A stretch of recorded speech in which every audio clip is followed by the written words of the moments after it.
Étienne Klein, tu as une formation d'ingénieur, tu as une thèse en philosophie des sciences, tu es directeur d'un laboratoire des sciences de la matière du CEA, tu es le président de l'Institut des hautes études pour la science et la technologie et tu es un grand médiateur scientifique. Donc ça m'intéresse d'avoir ta vision et ton témoignage sur la formation des ingénieurs. Alors la formation des ingénieurs, moi je l'ai subie si j'ose dire, et puis j'y participe puisque je suis passé du statut d'élève ingénieur à celui de professeur. Quand j'étais ingénieur, je souffrais un peu du fait que les équations qui apparaissent dans toutes les sciences de l'ingénieur n'étaient pas problématisées. Elles tombaient du ciel, on ne savait pas d'où elles venaient, qui les avait découvertes, dans quelles circonstances, pour traiter quel type de problème, et surtout, on ne nous disait pas ce que les équations diraient si elles pouvaient parler. Alors moi, je me suis rendu compte que toute ma trajectoire après, qui a été un peu chaotique, parfois marginale, était une tentative d'essayer d'imaginer ce que diraient les équations de la physique, en l'occurrence, si elles pouvaient parler du temps ou d'autres concepts qui sont à la fois l'objet d'une théorisation dans les équations, mais aussi un mot du langage courant. Et donc, comment est-ce qu'on réconcilie ce que disent les équations, le statut qu'elles donnent au temps, par exemple, avec notre manière de dire le temps dans le langage quotidien. Et je pense que les cours que j'essaie de dispenser sont des cours qui sont ceux que j'aurais aimé avoir quand j'étais étudiant, ce qui ne veut pas dire que ce sont les cours que mes étudiants ont envie d'avoir. Depuis 30 ans, le leitmotiv qu'on entend, c'est il faut mettre la science dans la culture. L'idée, c'est que voilà, on défend presque une conception scolaire de la démocratie au motif que le citoyen devrait connaître le nucléaire, la génétique, la climatologie, etc. Et évidemment, c'est impossible. Et je pense qu'il faut faire les choses exactement dans l'autre sens. C'est-à-dire qu'il faut mettre la culture dans la science.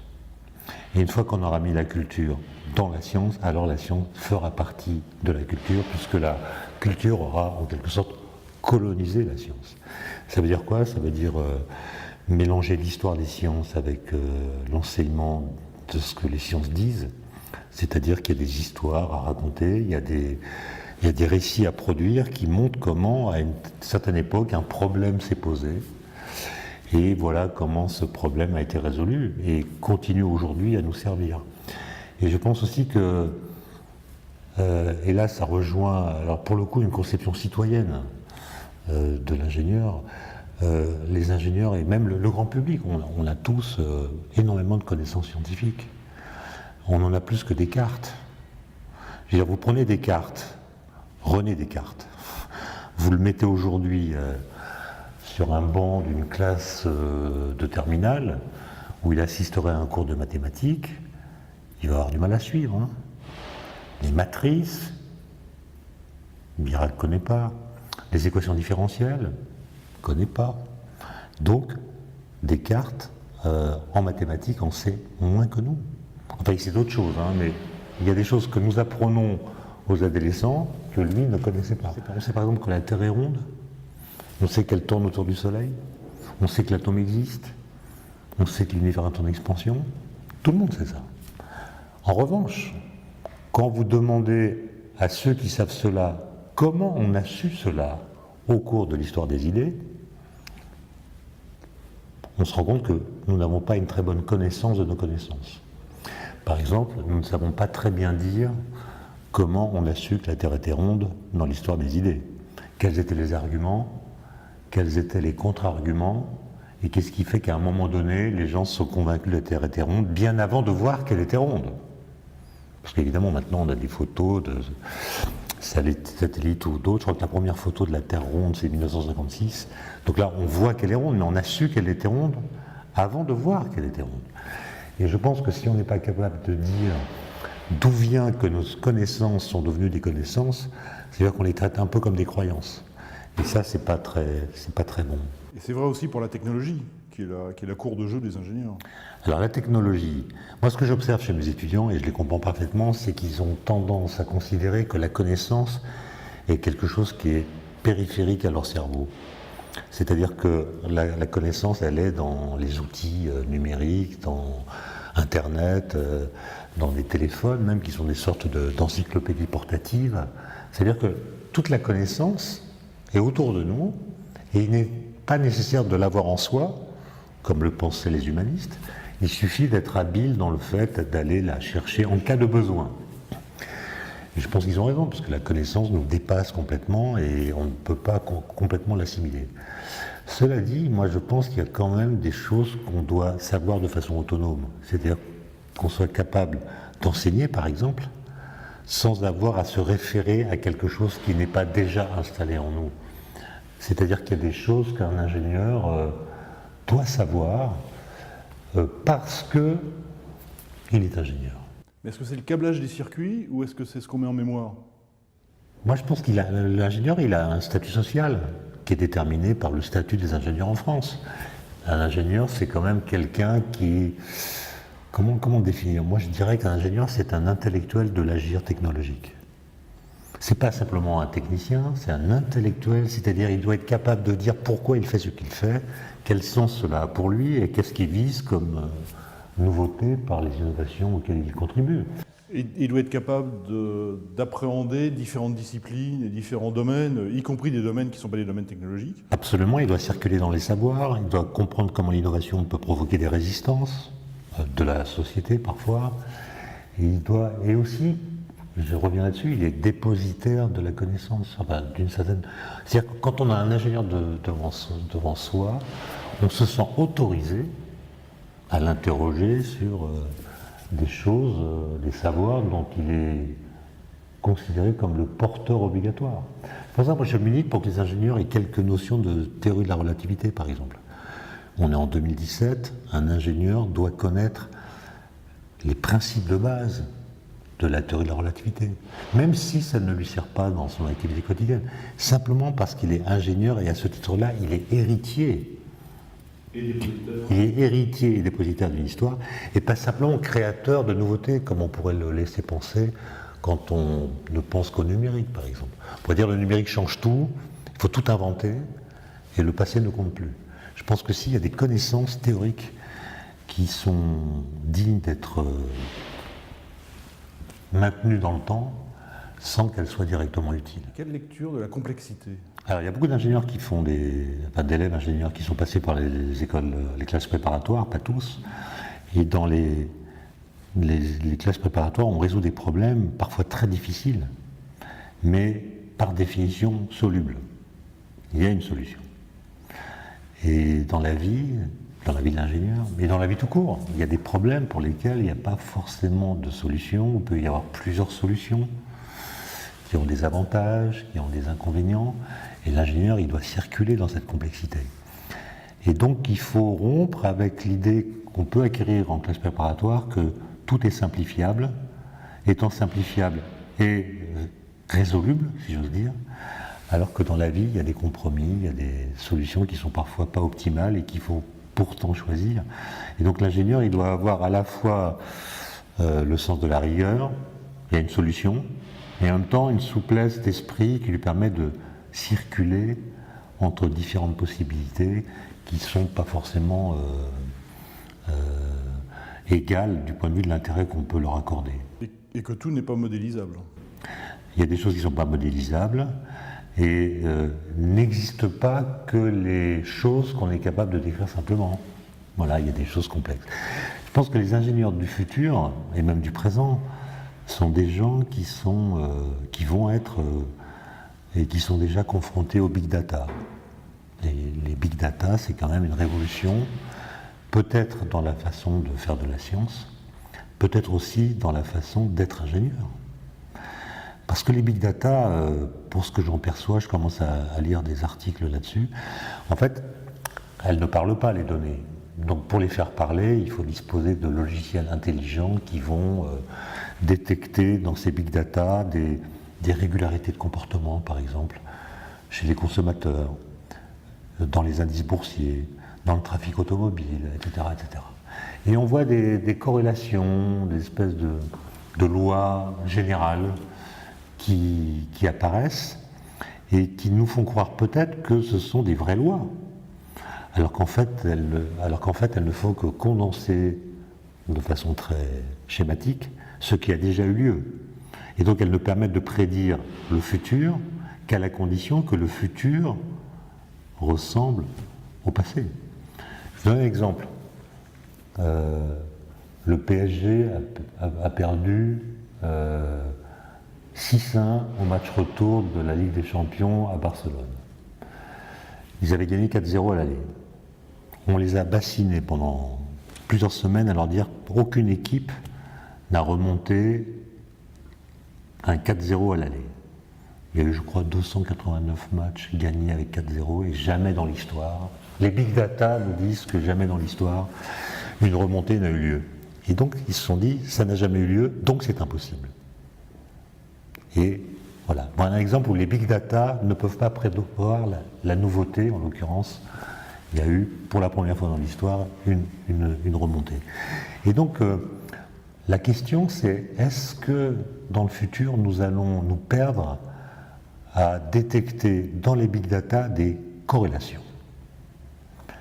Des corrélations et non plus des relations de cause à effet. Les choses ne sont pas du tout identiques.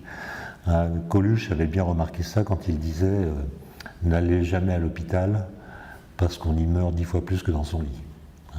Donc il a confondu une corrélation avec une causalité. De la même façon, ça n'est pas parce qu'il y a des grenouilles après la pluie qu'on a le droit de dire qu'il n'y a plus les grenouilles. Et notre entendement, il a tendance à lire comme corrélation comme causalité, ce qui n'est que corrélation. Et ça, je trouve que ça modifie sans doute la façon de faire de la science. Je vous donne un exemple. En 1915, Einstein publie les équations de la relativité générale. Nouvelle théorie de la gravitation qui change complètement la façon de comprendre cette force, qui n'est plus une interaction à distance, mais une déformation de l'espace-temps. C'est vraiment un changement conceptuel considérable. Et aujourd'hui, en 2017, quand nous faisons de la cosmologie scientifique, nous utilisons encore les équations d'Einstein, qui ont résisté à toutes les données recueillies par les satellites, les télescopes, depuis un siècle. Ça veut dire que ces équations, cette théorie finalement, dit des choses que les données recueillies depuis ne font que confirmer. Est-ce que ça veut dire que la théorie est robuste? Non seulement la théorie est robuste, mais imaginons que l'histoire se soit déroulée dans l'autre sens, qu'on ait commencé par avoir les données sans avoir les équations. Est-ce qu'à partir des données, on aurait pu inférer les équations? La réponse est non. Et donc, ça c'est une question pour les ingénieurs, que va-t-il advenir du geste théorique?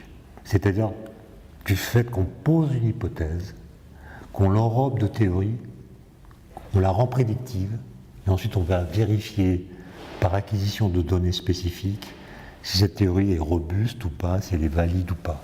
Est-ce qu'on va continuer à faire de la théorie en amont de l'expérience, ou est-ce que, assommé, noyé par les big data, on va tenter de surnager en identifiant autant de corrélations que possible? Moi je trouve que ça c'est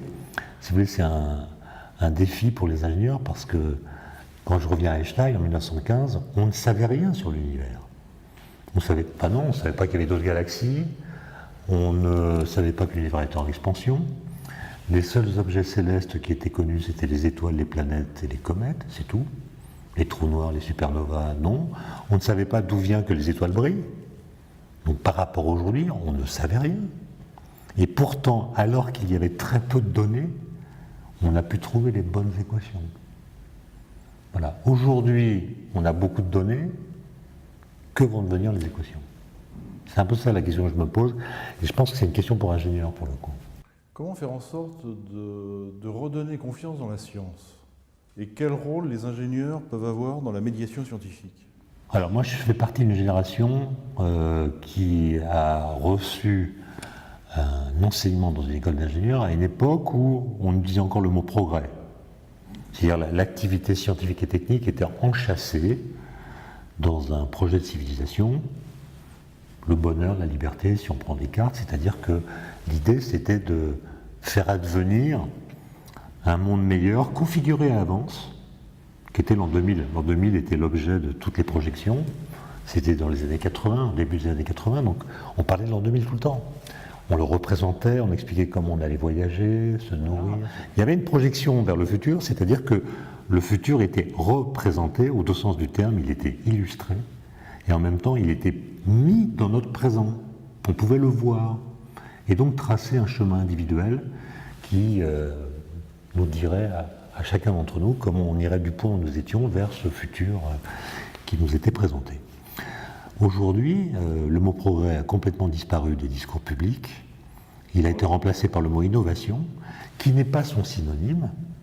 Et vous voyez bien que la rhétorique de l'innovation ne s'appuie sur aucune image concrète du futur. On part de l'idée qu'il y a un état critique du présent, il y a des défis, l'énergie, la pollution, le changement climatique, etc. Et on dit il faut innover pour relever ces défis. Autrement dit, l'injonction à innover s'appuie sur l'idée que le présent est critique, est critiquable. Et ça, c'est une rhétorique, si vous voulez, qui ne me semble pas très engageante, parce qu'elle rompt avec l'esprit des Lumières. L'esprit des Lumières, c'est on définit le futur vers lequel on veut aller, et on fait l'effort et le sacrifice qu'il faut pour le faire advenir. L'innovation, c'est le temps abîme les choses, si on n'innove pas, c'est fichu. Lisez la rhétorique de l'innovation de la Commission européenne, c'est ça. Si on n'innove pas, c'est la fin. Et ça, je trouve que c'est quand même pas très engageant. Et donc, si on croit au progrès, eh bien, ça veut dire qu'il faut faire progrès, il faut soumettre le progrès à lui-même, c'est-à-dire il faut faire progresser l'idée de progrès. On a compris au XXe siècle que le progrès, c'est pas exactement aussi simple que ce que pensaient les Lumières. Il n'y a pas d'embrayage automatique entre les différentes formes de progrès. Et donc, il y a des choses à repenser. Mais au lieu de les repenser, on dit le progrès est mort. Mais non, il faut soumettre l'idée de progrès à elle-même, la retravailler pour la rendre à nouveau crédible et attractive. Je vous rappelle que l'anagramme de l'idée de progrès, c'est le degré d'espoir. D'accord ? Donc pour moi, le progrès, il a à voir avec l'espoir. Et moi, j'aime beaucoup un philosophe qui s'appelle Georges Canguilhem, qui en 1974 a écrit un livre, plutôt un article, qui s'intitule « De la décadence de l'idée de progrès ». Et il montre que dans l'histoire, le progrès a été associé à deux choses. Dans un premier temps, siècle des Lumières, à la lumière, à une loi de conservation et à la lumière. Et puis dans un deuxième temps, au XIXe siècle, avec la naissance de la thermodynamique, le progrès a été associé à la chaleur, machine à vapeur, etc.